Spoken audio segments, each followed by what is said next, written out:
এদিকে ঈদযাত্রা শুরু হয়েছে নিশ্চয় দর্শক আপনারা জানেন। ঈদকে কেন্দ্র করে সড়ক মহাসড়কগুলোতে ভিড় বাড়ার সাথে সাথে যানজটের আশঙ্কাও করছেন চালক যাত্রীরা। বিস্তারিত জানাতে এই মুহূর্তে সাভার থেকে যুক্ত হচ্ছেন সহকর্মী আহমদ সোহান সিরাজি।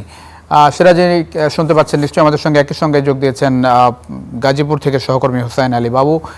দুজনকেই শুভ সকাল।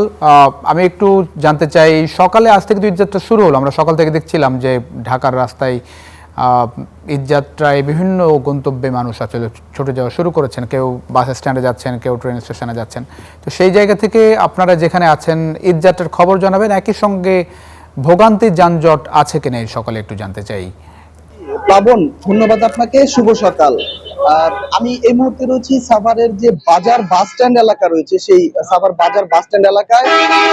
আজ সকাল থেকেই কিন্তু ছুটির দিন, যেহেতু আজকে শুক্রবার, ঈদ যাত্রার যে যাত্রা সেটি কিন্তু আজ থেকেই সূচনা হয়ে গেছে আমরা বলতে পারি। আমার পেছনে আপনারা নিশ্চয়ই দেখতে পাচ্ছেন, এখানে কিন্তু যাত্রীদের আমরা বেশ ভিড় দেখতে পাচ্ছি এবং একের পর এক যে দূরপাল্লার বাস যেগুলো রয়েছে গাবতলী থেকে ছেড়ে আসে, সেগুলো কিন্তু এখানে আসছে এবং এখানকার যে টিকিট কাউন্টার থেকে যারা টিকিট কেটেছে তাদেরকে কিন্তু তাদের যে গন্তব্যে নিয়ে যাওয়ার জন্য যে বাস, সে বাসে কিন্তু তারা তুলে নিচ্ছে। তো আমরা সকাল থেকে এখানকার যারা যাত্রা করার জন্য যারা এখানে অপেক্ষমান ছিল তাদের সাথে, বেশ কয়েকজন যাত্রীর সাথে কথা বলেছি।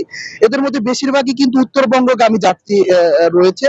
তারা আমাদেরকে যেমনটি জানাচ্ছিল, এই আসন্ন ঈদ উপলক্ষে যদিও এখন ঈদের যে ছুটিটা সেটি এখনো শুরু হয়নি, তবে তারা বাড়ির উদ্দেশ্যে রওনা হওয়ার পেছনে যে কারণগুলো আমাদেরকে বলছে, এর অন্যতম যে কারণ সেটি হলো ঈদের সময়টাতে বেশ একটা যানজটের দেখা যায়।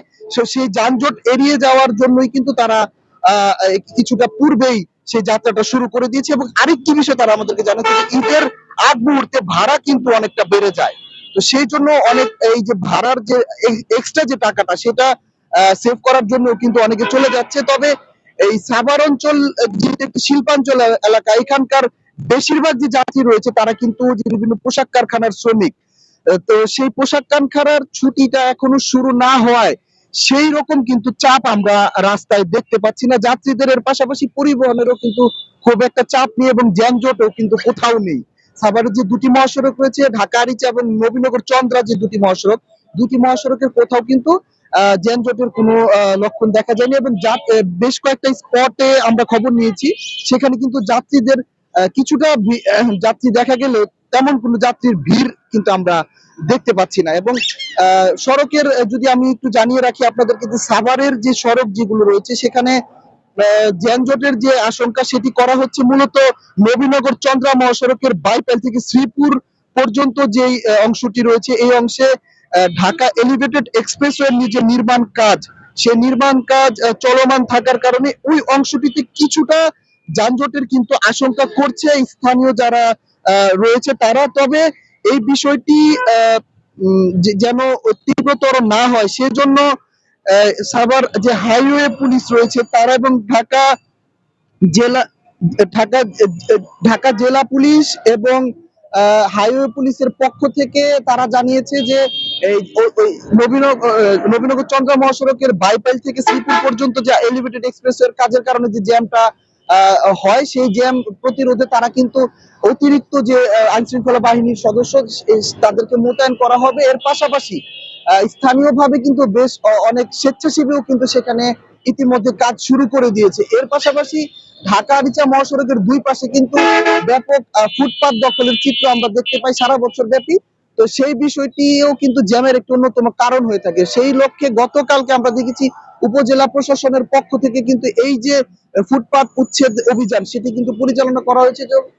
তো তো এই ছিল আমার কাছে সাভার থেকে ঈদ যাত্রা নিয়ে আপাতত সবশেষ তথ্য। আসলে ভালো, আমরা একটু যেতে চাই গাজীপুরে। আপনি আসলে বলছিলেন যে আসলে এক্সপ্রেসওয়ে যেটি কাজ চলছে, সেই আসলে এক্সপ্রেসওয়ের কারণে ওইদিকে আসলে কিছুটা যানজট রয়েছে। আমরা একটু যেতে চাই গাজীপুরে, আমাদের সহকর্মী আছেন হোসাইন আলী বাবু। বাবু, নিশ্চয়ই শুনতে পাচ্ছেন? গাজীপুরের চিত্র একটু জানাবেন, কারণ আলটিমেটলি আমরা সবসময় যেমনটা দেখি যে ঈদের সময় গাজীপুর পার হওয়াটা আসলে খুব বিড়ম্বনা দেয় যাত্রীদের, যারা আসলে ঢাকা থেকে উত্তরবঙ্গের দিকে যান। এখন এবারের ঈদে কোনো রকম আশঙ্কা আছে কিনা, এবং আজ থেকে তো ঈদ যাত্রা শুরু হলো, আজকের চিত্র একটু আপনার মাধ্যমে জানতে চাই বাবু। লাবণ, শুভ সকাল। লাবণ, আমি চলেছি গাজীপুরের চৌরাস্তা এলাকায়। সকাল থেকে দেখেছি এখানে বেশ গাড়ির চাপ রয়েছে, তার পাশাপাশি কিন্তু যাত্রীদের চাপ রয়েছে। আজকে ছুটির দিন হওয়াতে আসলে যাদের পরিবার ঢাকায় থাকেন এবং গাজীপুরে থাকেন, তারা কিন্তু আসলে তাদের পরিবার নিয়ে তাদেরকে পরিবার কিন্তু পাঠিয়ে দিচ্ছে। তার পাশাপাশি যদি বলি আসলে এই সড়কের কথা, যে 13 বছরে যে বিআরটি প্রকল্পের কাজ সেটি শেষ না হওয়ার কারণে বড় ধরনের একটি ভোগান্তির সংখ্যা রয়েছে এই সড়কে, যে ঢাকা ময়মনসিংহ মহাসড়ক, সেই সড়কে।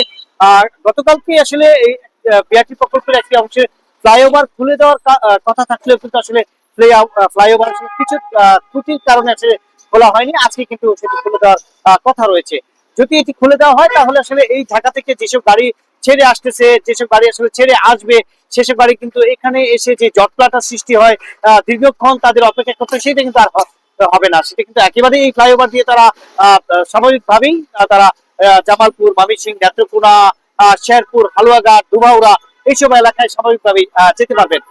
এছাড়াও কিন্তু আমরা আরেকটি বিষয় জানিয়ে রাখিয়েছিলাম, যে মহাসড়কে যে ব্যাটারি চালিত অটোরিকশা এবং ভাসমান দোকান, অবৈধ স্থাপনা, এইসব যদি আসলে ঈদের আগে মহাসড়ক গুলোতে আসলে সরিয়ে না নেওয়া হয়, তার কিন্তু বড় ধরনের একটি ভোগান্তি থাকবে, যেটা চালকরা কিন্তু আসলে বলছেন যে আসলে এই যে মহাসড়কে যেভাবে বেপরোয়া ভাবে আসলে অটোরিকশা গুলো চলাচল করে শিখেছে, দুর্ঘটনার শিকার হতে হয়। সেই দুর্ঘটনা হলেই আসলে বড় ধরনের একটি জটলা সৃষ্টি হয়, জ্যাম সৃষ্টি হয়। এটা কিন্তু আমরা বরাবরই দেখেছি। আপনারা দেখতে পাচ্ছেন যে আসলে যে এই যে চৌরাস্তা ফ্লাইওভার, যে ফ্লাইওভারের উপরে কিন্তু সকাল থেকেই গাড়ির বেশ চাপ রয়েছে এবং বেশ কিন্তু জটলা উড়েছে। আমরা একটু দেখাতে চাই যে ফ্লাইওভারে কি পরিমাণ গাড়ির চাপ রয়েছে। দীর্ঘক্ষণ ধরে কিন্তু আসলে এই চাপটি রয়েছে এবং এই চাপের কারণে এই ফ্লাইওভারের উপর থেকে নিচ পর্যন্ত কিন্তু বড় ধরনের লম্বা একটি দীর্ঘ সারি হয়েছে। এবং আরেকটি বিষয় জানিয়ে রাখি, যে এই জায়গাটিতে আসলে সকাল থেকে যাত্রীদের খুব বেশ চাপ থাকার কারণে এই জায়গাটিতে আসলে যাত্রী উঠানোর কারণে কিন্তু এই জটলাটা সৃষ্টি হচ্ছে। সেক্ষেত্রে আসলে মহানগর যে হাইওয়ে পুলিশ রয়েছে, তারা কিন্তু আসলে কাজ করছেন। যাত্রীদের চাপের কারণে আসলে তারাও কাজ করতে অনেকটাই তাদের ব্যাক পেতে হচ্ছে। তারা বলছেন যে আসলে যাত্রীরা যাচ্ছে, আসলে তাদেরকে এখান থেকে সরানো যাচ্ছে না। আসলে এই গাড়িগুলো ঢাকা থেকে ছেড়ে এসে এই ফ্লাইওভারের শেষ প্রান্তে এসে আসলে এখানে তারা দাঁড়িয়ে যাত্রী উঠাচ্ছেন, যার কারণে এই জটলাটা কিন্তু সৃষ্টি হচ্ছে। তার পাশাপাশি যদি বলি, আসলে ঢাকা টাঙ্গাইল মহাসড়কের যে চন্দ্রা মোড়, সেই চন্দ্রা মোড়ে কিন্তু একই দৃশ্য রয়েছে। আমরা সকালে আসলে সেখানকার যে হাই পুলিশ রয়েছে, তাদের সাথে আমরা যোগাযোগ করেছি। তারাও যেতে বলছে আজকে ছুটির দিন হয়, কিন্তু সেই চন্দ্রা মোড়ে কিন্তু যাত্রীদের বেশ চাপ রয়েছে এবং যে গাড়ির চাপও রয়েছে, দীর্ঘ সারি রয়েছে। ফ্লাইওভারের যে জায়গাগুলো রয়েছে, সেই জায়গাগুলোতে আসলে ডিভাইডেড করার কারণে সেখানে কিন্তু আসলে রাস্তাটা চাপা হওয়ার কারণে গাড়ি যে ওভার পাসিং করে যাবে, সেটা আসলে যেতে পারছে না। যে জায়গা থেকে আসলে যাত্রী উঠাচ্ছে, তাকে কিন্তু ওভার পাসিং না করার কারণে যে পিছনে গাড়িগুলো, সেই কিন্তু দীর্ঘ সারি হচ্ছে, যার কারণে সেই জায়গাটিতে আসলে গাড়ি যে জটলা, সেই জটলা কিন্তু সৃষ্টি হচ্ছে। আমরা হাইওয়ে পুলিশের সাথে কথা বলেছি এবং জেলা পুলিশের সাথে কথা বলেছি। জেলা পুলিশ যেটা জানিয়েছে, আসলে এখন কিন্তু ঈদের চাপ আসলে পুরোপুরি শুরু হয়নি। যে ঈদের চাপ যখন আসলে যে 16 তারিখের পরে যে গাজীপুরে যে শিল্প কারখানাগুলো রয়েছে, সেই শিল্প কারখানা ছুটি হলে বেশ চাপ সৃষ্টি হবে। কারণ এই গাজীপুরে প্রায় 40 লাখের উপরে মানুষ কিন্তু এই শিল্প কারখানায় কাজ করেন। সেই চাপটা হলে আসলে এই গাজীপুরে কিন্তু বেশ যাত্রীদের চাপ বাড়বে এবং বড় ধরনের ভোগান্তি শঙ্কা রয়েছে। প্লাবন, এই ছিল আমার কাছে গাজীপুরের যে ঈদ যাত্রার খবরের সর্বশেষ। অনেক ধন্যবাদ। এই সকালে হোসেন আলী বাবু এবং আহমদ সোহান সিরাজি দুজনকে অসংখ্য ধন্যবাদ এই সকালে আমাদের সঙ্গে যুক্ত হওয়ার জন্য।